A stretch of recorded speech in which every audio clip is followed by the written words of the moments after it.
agree with the UK increasing its defence spending. This was the big news yesterday. 0207 862 2222 is the number. Rishi Sunak yesterday announced the UK will spend an extra $75 billion on defence by 2030, which would be the equivalent of 2.5% of our so-called GDP, national wealth. So by 2030, the annual defence budget will rise to £87 billion. Looking at back of the envelope, it looks like it's about an extra £12 billion a year. Speaking from a military base in Poland, the Prime Minister said the cash would put the UK on a war footing. This is what he said. I'm proud of our record on defence and confident in our ability to deter our adversaries and ensure the security of the United Kingdom. But in a world that's the most dangerous it's been since the end of the Cold War, we cannot and must not be complacent. Today is a landmark moment in the defence of the United Kingdom. This is a generational investment in British security and British prosperity. It makes us safer at home and stronger abroad.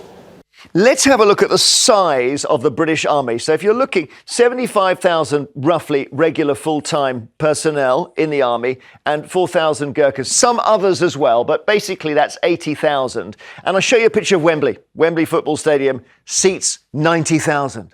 So here's the amazing thing. If you invite the British Army to Wembley, they take up all the seats except for those ones there because you'd have 10,000 seats free.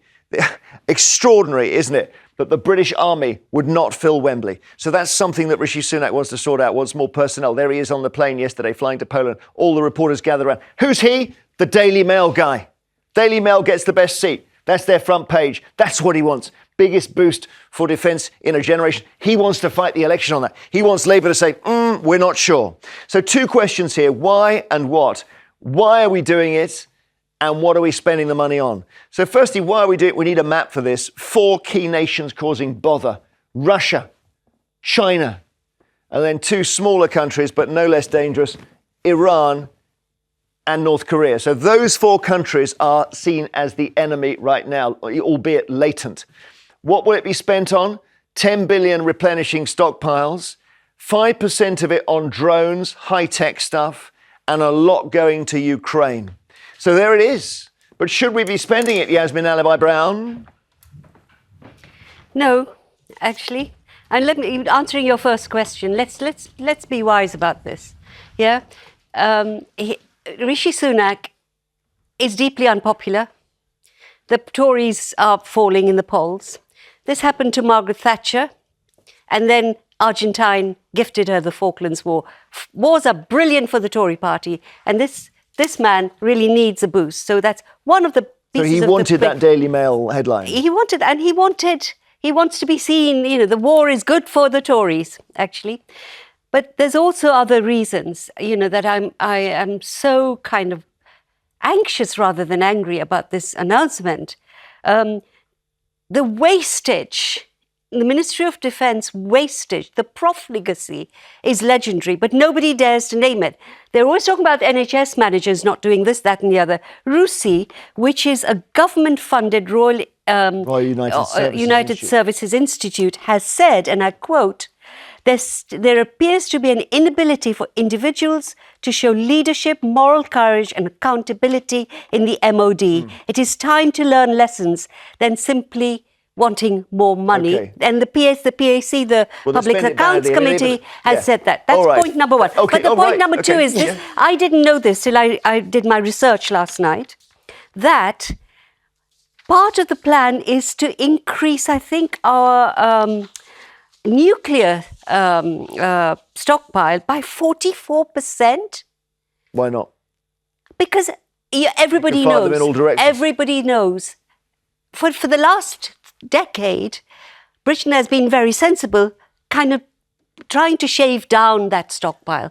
Because in the end, if anybody uses nuclear weapons, we're finished. The world is finished. But it's a deterrent. Okay. That's the point. No, it's not. It deterred for 10 years. They haven't been used, since the Second World War. I'm aware of the Russian threat.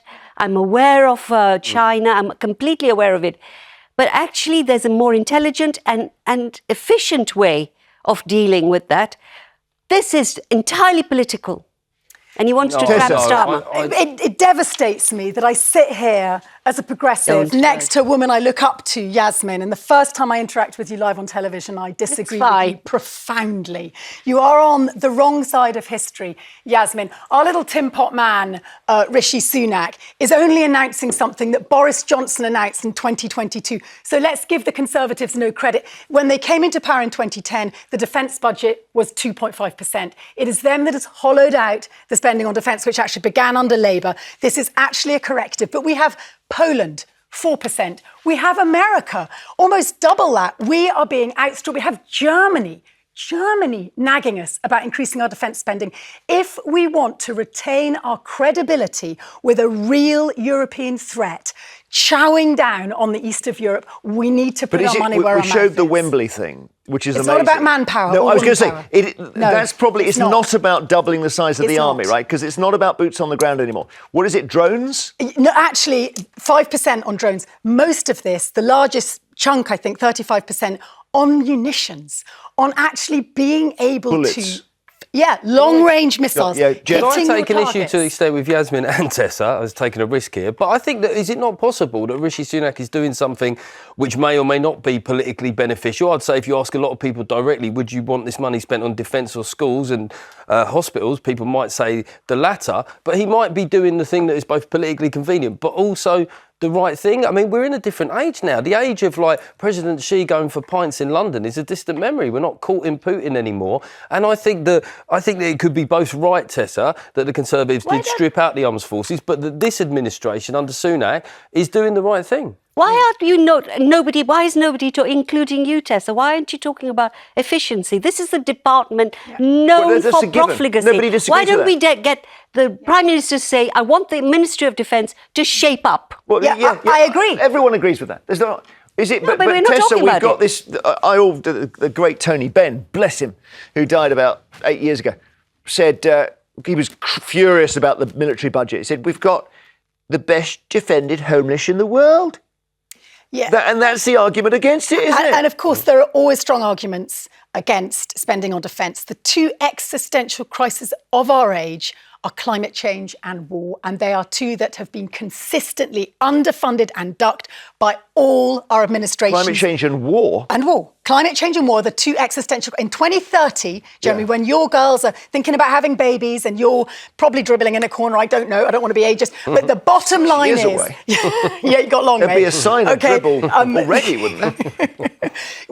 That is what's going to be absolutely... The world is getting more dangerous, not less dangerous. The idea that you're a politician... Imagine you're Prime Minister, you say, right, I've got two things I've got to concentrate on, climate change and war.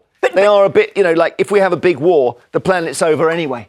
And guess what? It is anti-democratic, which is why the authoritarian countries on that map, Russia don't have to face the electorate, well, they pretend they do, but they don't. Iran, ditto China, which is why democracies have got to bite down on this hard. It's actually not about defence spending now or in the next 6 months. You can't turn around an oil tanker in a year. Yasmin is shaking her head. No, I really don't think. When you think about the world as it is and the threats that... I absolutely agree NATO has to absolutely be stronger, more willing, better armed than Russia. That's what we're talking about. But no, this is not about just what NATO needs. This is Rishi Sunak. Absolutely, it's a political thing. Performing. And I've taken Geoff's points, but I really don't think it's anything else. But it's also very important. We are in crisis. We are broken as a country. Our schools and hospitals are crumbling. We have food banks proliferating, and we're spending this amount? Let's go to Honestly? Christine. Christine in Hampshire, hi. What do you think? Who's right here? Oh, yes. Hi, Jeremy. Well, no, definitely not spend it on defence. Welfare, not warfare. Rishi Sunak is kind of, he's becoming a bit of a weasel to me. He talks about adversaries, but who are they exactly? He says China and Russia.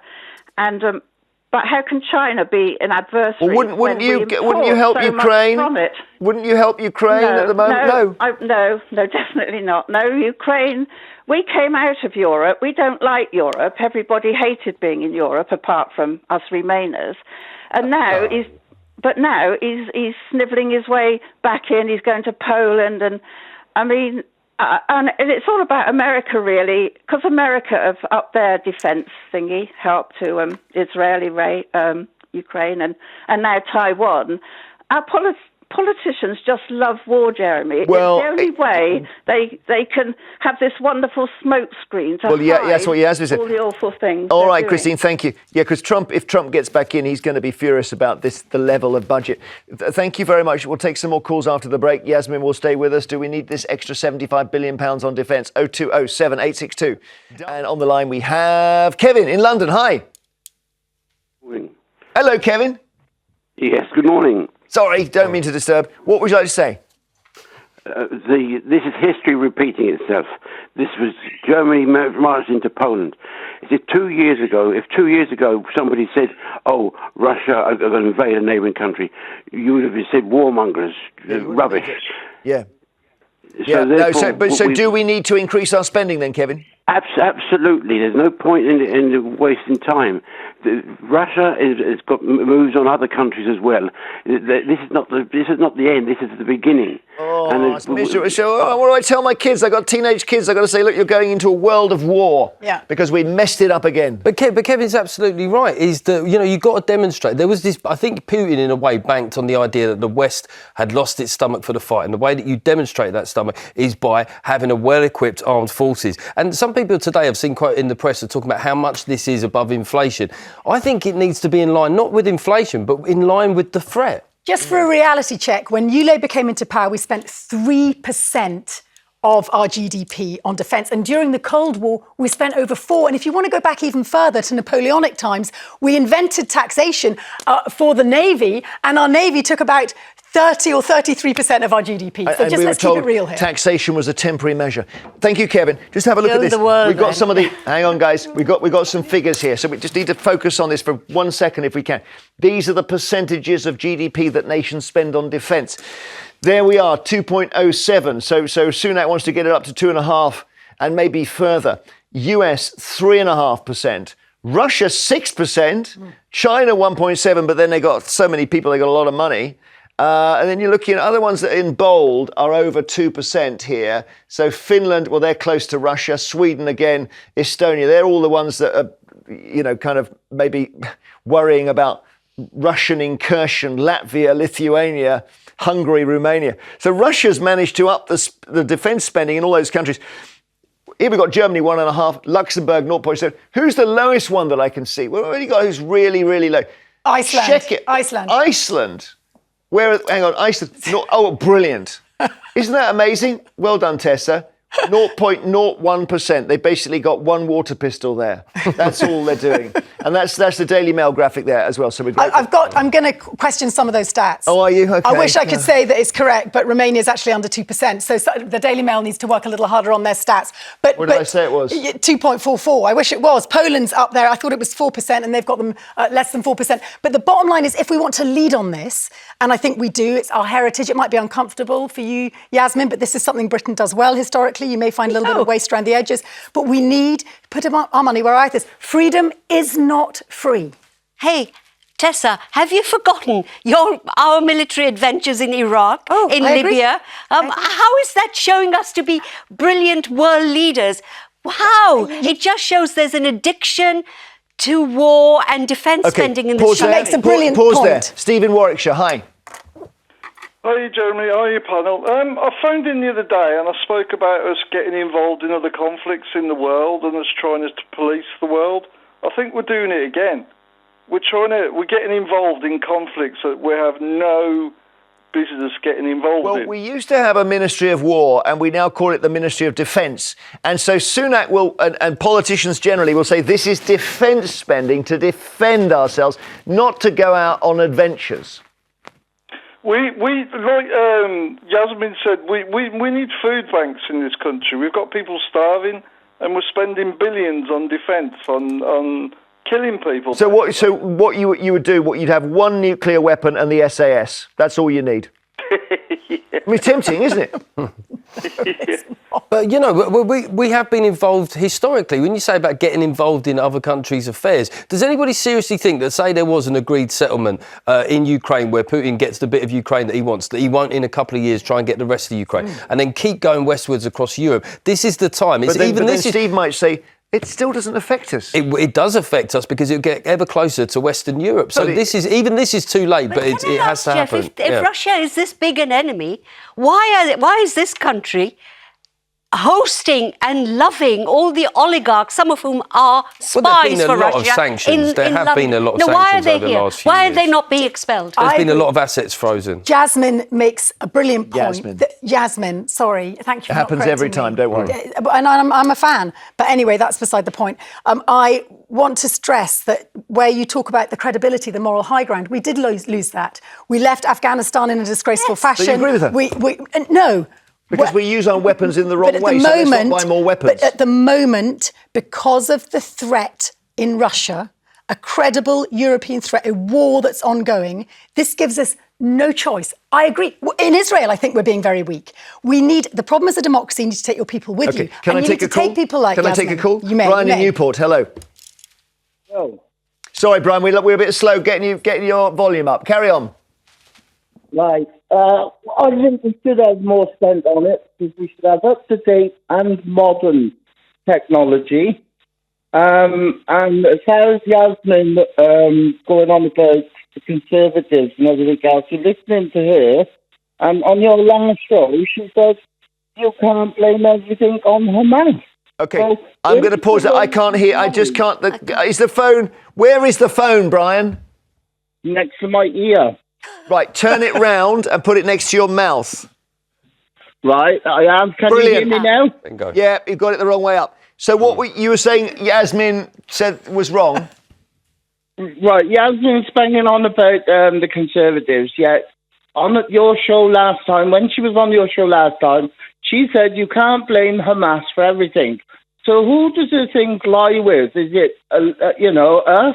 Hamas or what? Because everything you bring up into the Middle East conflict. This is a bit of a broader thing. But you're listening to somebody that on your show last time said that Hamas, you can't blame Hamas for everything. So why have you got someone on your show with those sort of feelings about English and England and everybody else? It's wrong. We're drifting, Brian. John in Gloucestershire, hi. Yeah, hi, good morning. What do you want to say? I don't agree that we should increase the spending. I don't see that we have any value for money. You think we have a military presence in the Channel that can't even stop boats coming over, rubber boats.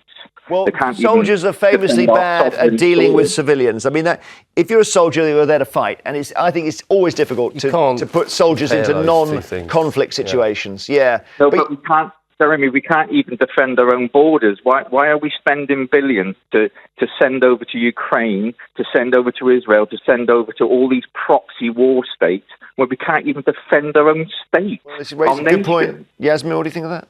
Well, I mean, there's not a war in the Channel, although it may appear to you to be that.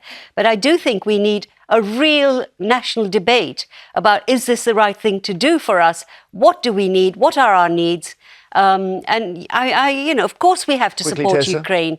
But I think this war thing is such a thing with this nation since the Second World War. We haven't had a proper debate. I think we need to take people with us, and all the callers make a good point, as does Yasmin.